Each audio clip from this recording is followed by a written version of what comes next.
July 10th, letter to Hansadutta from Tamal Krishna. Also on July 10th, at the request of Srila Prabhupada, Tamal Krishna sent a letter to Hansadutta Prabhu.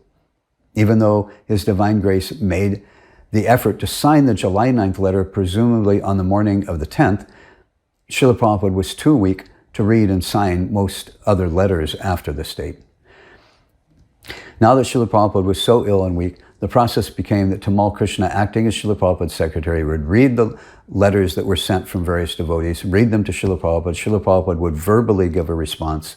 But unlike the July 9th letter, where he took time, days and days and meetings and made the effort to carefully word it and craft the document, so that but for the other letters, Prabhupada would just simply give a verbal comment, and then it was up to Tamal Krishna to actually write the actual letter and send it. So that became the way the other letters were sent after this, most other letters. The following is only an excerpt from the letter that Tamal wrote and sent to Hansadutta. I'll just read it. His Divine Grace said, quote, "You are a suitable person and you can give initiation to those who are ready for it. I have selected you among 11 men as Rtvik, or representative of the Acharya, to give initiations, both first and second initiation, on my behalf." And then in parentheses, is the end of the quote from Prabhupada, and then in parentheses it says, "A newsletter is being sent to all the temple presidents and GBC in this regard, listing the 11 representatives selected by His Divine Grace.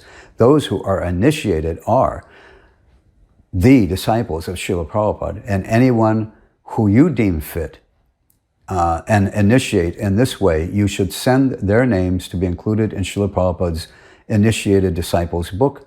In this way, the temple presidents will send their recommendations for initiation directly to the nearest representative, who will give spiritual name or chant on the Gayatri thread, just as Srila Prabhupada had been doing." While Srila Prabhupada mentions, that was the end of the quote from the letter, while Srila Prabhupada mentions that Hansadutta had been selected as one of the 11 Rtvik representatives who will initiate on His Divine Grace's behalf, there is no mention at all of his ever becoming an actual guru in the future. Note that the original letter, which is longer and discusses other topics, this text, and only this text, is underlined in the original letter itself. The first sentence is actually quoted as Srila Prabhupada's, a quote from Srila Prabhupada, and the rest may be underlined to denote this topic to be of greater importance. Also, it is of interest that the fact that the word Rtvik is again misspelled, the same here as it was in the July 9th letter, dated just a day earlier, where it is spelled Rittik. And it's spelled that way again in this letter to Hansadutta, and again on the 31st of July in another letter. Since all three letters were written by Tamal Krishna, obviously at the time he didn't know the correct spelling of that word.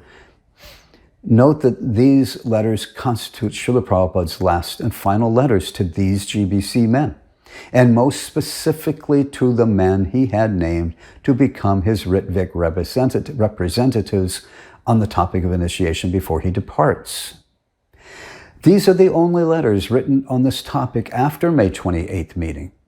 And all that Srila Prabhupada mentions in regards to future initiations regarding Hansadutta is that Hansadutta will act as Srila Prabhupada's Rtvik representative and perform the initiations on Srila Prabhupada's behalf, where those who are initiated via that process will be the direct disciples of His Divine Grace.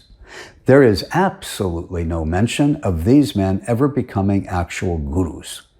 If Srila Prabhupada had at all wanted that these men would become actual gurus after he departs, then most definitely Srila Prabhupada would have mentioned that more important point. Obviously, Srila Prabhupada would know if that, as anyone else would know, that if that were the case, then the Rtvik rule would have been only temporary, just for a short period. maybe one or two initiations, but afterwards, after Srila Prabhupada had left this world, if that's what he wanted them to become gurus and they became actual guru, then that would be far more important role for these men to perform. And yet, and definitely Srila Prabhupada would have emphasized that many more times in his letter to them.